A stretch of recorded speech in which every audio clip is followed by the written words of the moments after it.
What's up, guys? Today we're going to talk about 6.1. We're going to show you guys a Destruction Warlock guide. First of all, let's go over some of the changes that has happened between 6.0.3 between 6.1. First of all, there's been a little bit of things for like Affliction Warlocks. Cataclysm now applies the unstable Affliction with your Cataclysm. That doesn't really affect us, but it's kind of a cool thing for us Warlocks to understand and know. The Charter remains. What it does is it decreases our damage only by 50%. It was by 60 with our Incinerate. Our Sacrifice, it now increases the damage by 25% of the spell power. It's 5% more than it used to be, so that's a little bit of buff for us. Also, when you if you summon a second demon, it lasts for 25 seconds rather than 20 seconds. And our Kill Jaden's Cunning, it now has a 25-second cooldown, down from a 1-minute cooldown. So, those are some of the changes. Let's go ahead and get into some of the rotations, talents, glyphs, and so on. Alright guys, so now we're in the rotation part of the guide. The rotation is pretty simple. The first thing that you want to do is you want to apply Immolate, and you want to make sure this is refreshed at about 4 seconds before it pops off, so you guys can always keep that biggest timer on the spell. After that, you want to cast your Conflagrate.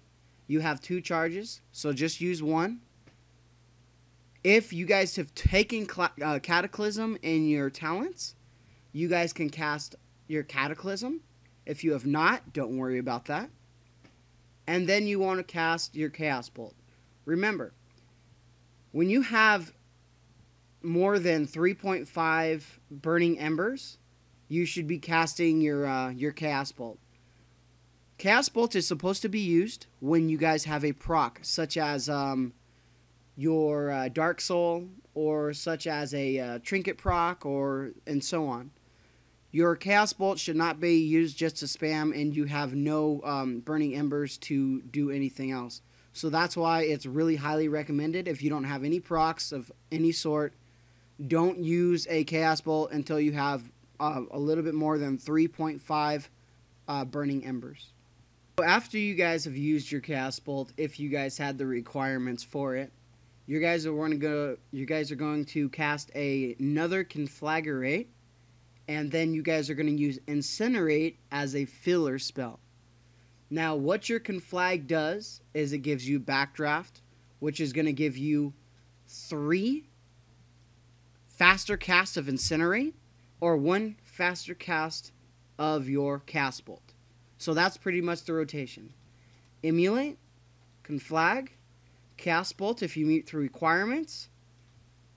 Refresh your Emulate if you need to, whenever you feel it necessary. Conflag, and Incinerate. So let's go ahead and show you guys an example in the dummy. I'm going to be doing it slow. Emulate, Conflag. I'm not going to worry about my Chaos Bolt right now, so I'm going to go ahead and Incinerate 3 times. 1, 2, 3. What I'm going to do is I'm going to pop my my Dark Soul here. Dark Soul popped. Now I'm going to be doing my Chaos Bolt in the rotation. Immolate, Conflag, Chaos Bolt, Conflag, 3 Incinerates. I still have the proc of Dark Soul, so what I'm going to do is I'm going to Chaos Bolt again and refresh my dot. And that's the rotation. So let's go ahead and talk about the multi-target rotation. When you guys are doing the multi-target rotation, it's a little bit different. I didn't mention this in the single target rotation before, but it's kind of obvious, but I'm going to say it anyway. When the target gets 20% or lower, instead of Chaos Bolt, you do your Shadow Burn. Your Shadow Burn effect works exactly like your Chaos Bolt. Make sure that you're not just spamming it and wasting it. Make sure it's used with the proper procs and cooldowns. So the multi-target, though, on 2 to 4 enemies. Now, this is important. 2 to 4, not 5 or more. 2 to 4, what you want to do is you want to apply and refresh Immolate on as many targets as possible. You want to use Havoc, and then you want a Chaos Bolt. If the target's 20% or lower, you're going to use your Shadow Burn effect. Okay?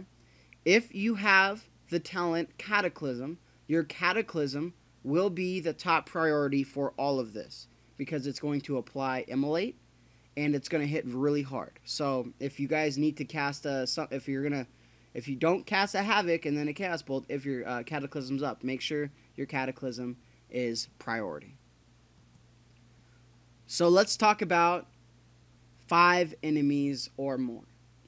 So 5 enemies or more, what you should do is you should apply your Immolate with your Fire and Brimstone. Your Fire and Brimstone, what it's going to do is it's going to apply it to all targets.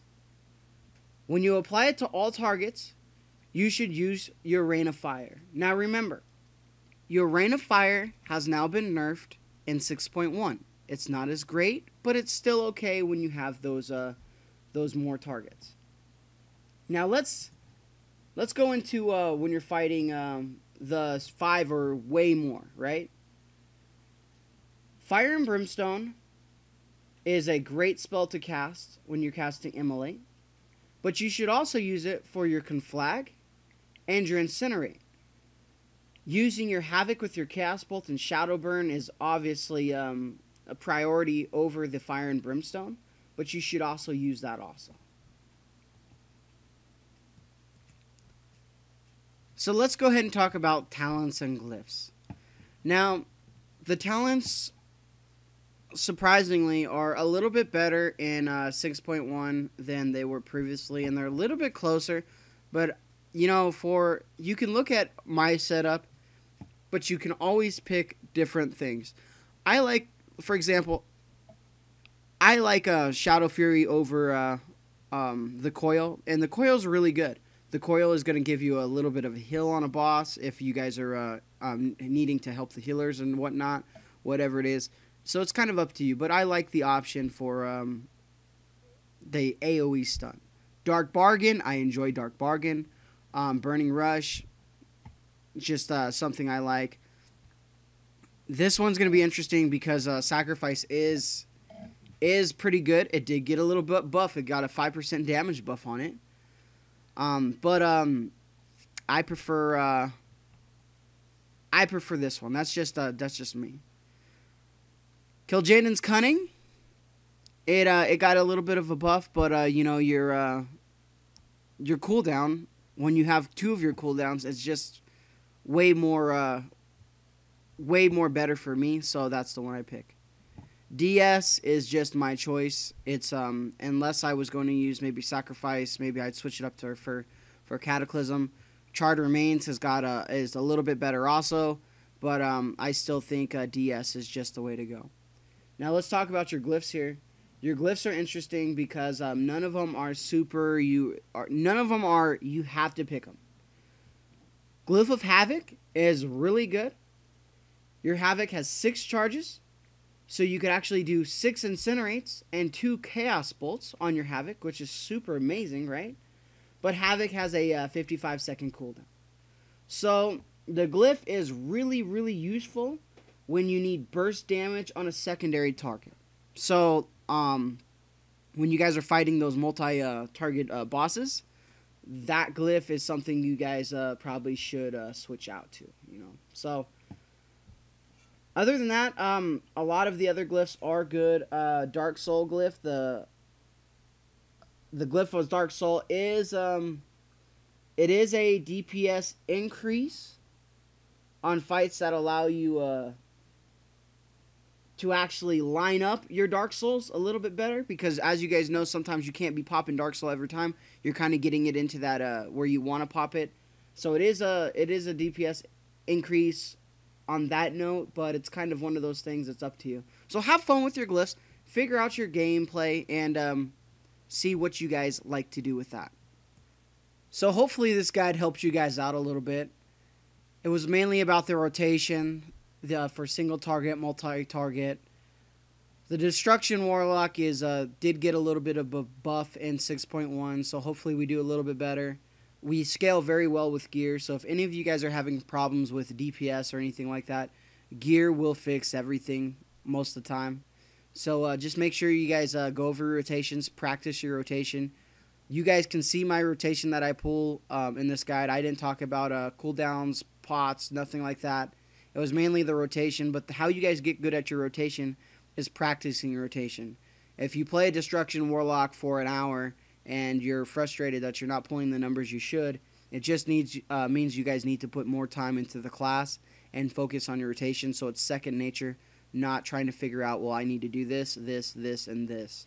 So hopefully this guide helps you guys out. People always ask what add-ons they should be using and things like that. It's kind of a personal preference for a lot of people. Deadly boss mods is one of the things that you should have. There's some other add-ons out there also, but just check out Curse and make sure you guys figure out which ones work best for you. Alright guys, appreciate you guys watching the guide. Make sure you guys hit that like button, share it with your friends, make sure you guys subscribe, and I'll talk to you guys soon.